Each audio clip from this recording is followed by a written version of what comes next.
Ganyan po ang sitwasyon namin sa Pilipinas. Pag mga ganitong hapon na po, ganyan na po ang sitwasyon namin sa Pilipinas. Ayan po. Ayan po. Yung artista po siya dati. Ngayon ito po siya ngayon. Ganyan lang po ang sitwasyon namin. Yan po ang artista dati. Sitwasyon na. Naloloko na po sitwasyon na ngayon niya. Kung ano-ano dinadabot po. Kaya po kung ano-ano po dinadabot. Yan po artista dati ngayon.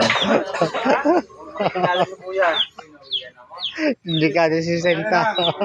Dekada 60, artista po siya. Siya gumana po ng ano. Ganyan po ang sitwasyon sa Pilipinas pag wala po mangga ngayon po.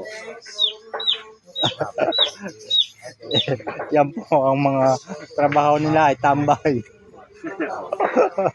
Napakahirap po ng sitwasyon sa Pilipinas. Yan po. Mga katambay.